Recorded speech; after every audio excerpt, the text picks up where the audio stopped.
Bonjour, c'est Gilles sur boursicoté.com. Voici l'analyse technique du CAC 40 pour cette journée du mardi 15 avril 2014.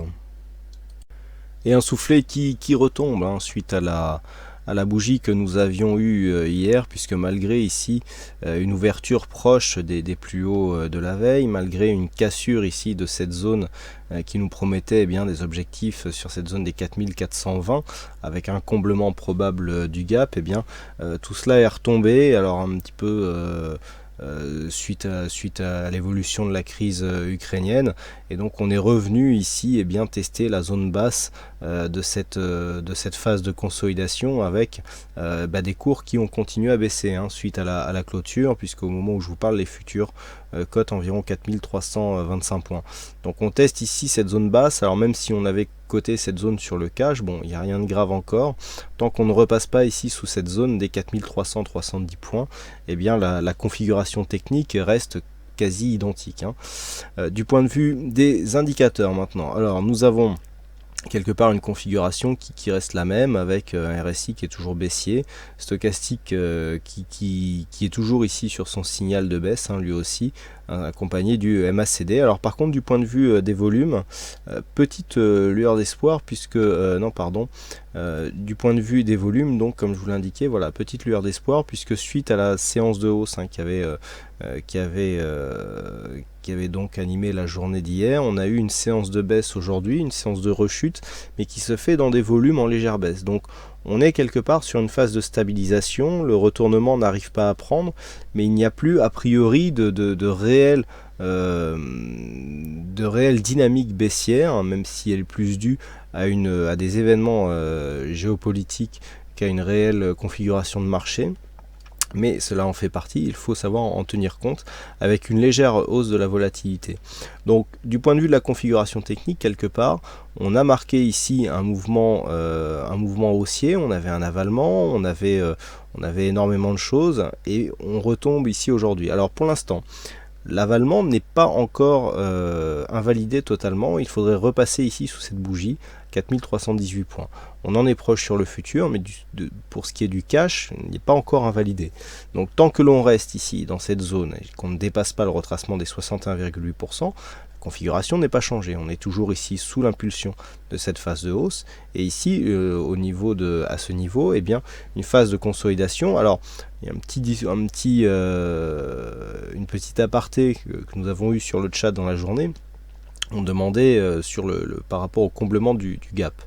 Alors personnellement, je ne joue pas les comblements directs de gap. J'ai essayé de faire des setups là-dessus, il n'y a rien qui fonctionne vraiment. Le fait d'avoir ce gap ici ouvert, on a eu une tentative de comblement, et puis là il y a eu échec. C'est plutôt ce genre de choses qui m'intéresse, c'est-à-dire plutôt que de savoir si le gap va être comblé ou pas, c'est surtout la manière dont il l'est. Là, ce que l'on a pu voir, c'est que malgré ici une phase de hausse bien engagée avec une dynamique relativement forte, on n'est pas arrivé à combler ce gap. Donc ça, par contre, c'est un signe de faiblesse, puisque normalement les gaps ont pour vocation à être comblés. Le fait que malgré un mouvement ici assez dynamique, on n'arrive pas à combler ce gap, nous montre qu'il y a eu une pression baissière suffisante pour éviter ce comblement, et qui a replongé ici le CAC 40 sous la zone des 4350 points, et qui a continué donc à impulser un mouvement baissier qui nous fait venir ici tester cette zone à 4320-25 points. Donc ça, c'est important.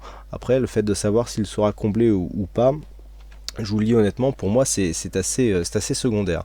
Lorsque l'on prend ce gap par exemple, je continue sur cet aparté, jouer le comblement là-dessus, ça veut dire s'exposer à un mouvement. Donc ça veut dire qu'on achète ici par exemple à ce moment-là, ça veut dire qu'on s'expose à un mouvement contraire ici de quelques points. Alors là ici on n'a pas grand chose, on a une cinquantaine de points. Par contre, si on essaye de combler, on en avait un par là qui ne s'était pas comblé tout de suite, où il y a des gaps où il y a énormément d'amplitude. Alors c'est bien beau de dire oui, effectivement il y a 98% des gaps qui sont comblés depuis la création du CAC.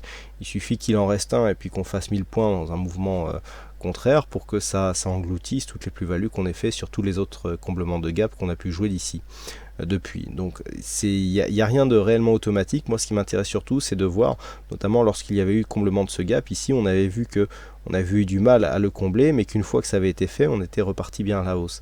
Ça prouve qu'il y a ici des zones de résistance qui se créent sur ces trous de cotation. Ici c'est le cas aussi, on a du mal à combler ce gap, donc il y a une pression baissière, hein. Ce gap ici symbolise une pression baissière.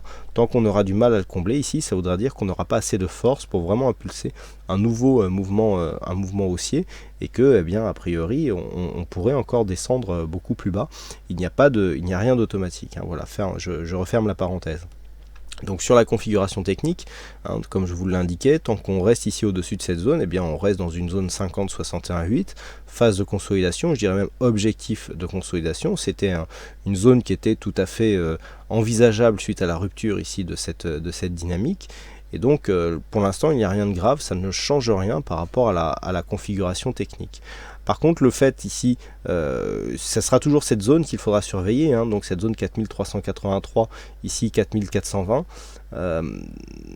c'est sur le comblement de cette zone, et notamment lorsque l'objectif ici est 4420 sera atteint, que nous pourrons vraiment eh bien, avoir des informations sur la puissance de ce gap, puisque s'il y a ici contact avec cette zone et qu'on le redescend à l'image de cette bougie, eh bien on peut avoir une continuité baissière, et même que ça peut se traduire ici par une rupture de cette zone. Et c'est vraiment la manière dont sera comblé ce gap au moment où il le sera qui nous donnera vraiment plus d'informations. C'est-à-dire si on arrive à remonter ici, à ne pas trop hésiter sous cette zone des 4420 et à la dépasser par exemple dans la même dynamique, eh bien cela montrera que ce signal ici la force de ce signal sera épuisée et qu'on pourra repartir à la hausse. Tant qu'on aura du mal ici à franchir cette zone, il n'y aura pas de puissance, il n'y aura pas la puissance nécessaire pour nous emmener ici tester les récents points hauts. Hein, voilà donc ce que l'on peut dire sur cette analyse technique. Donc demain les points à surveiller, puisqu'a priori on va ouvrir ici plutôt dans cette zone des 4320, c'est la zone 4300-310 points. Hein, ça c'est la zone qui sera surveillée demain.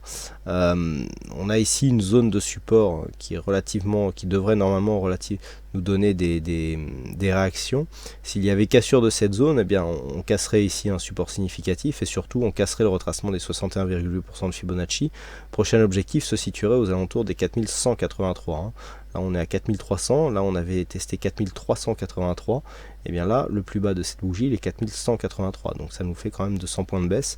Attention, hein, sur une rupture de cette zone, s'il y a des positions longues en cours, eh bien ça deviendra très dangereux.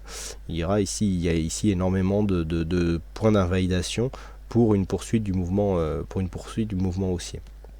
Tant que l'on reste au-dessus de cette zone, on est dans une suite logique, hein, par rapport à cette phase de consolidation. Et donc on surveille sur une éventuelle hausse les zones ici des 4383 points et 4420 points. Voilà ce que l'on peut dire donc sur cette analyse technique du CAC 40. Bah écoutez, aujourd'hui donc il y avait un fixing. Et c'est la vague qui gagne sur cette session, donc bravo à toi Stéphane, et puis quant à moi il ne me reste plus qu'à vous souhaiter à toutes et à tous une bonne soirée, bonne chance dans vos prochains trades, et on se retrouve donc dès demain pour d'autres analyses techniques en vidéo. Bonsoir à tous.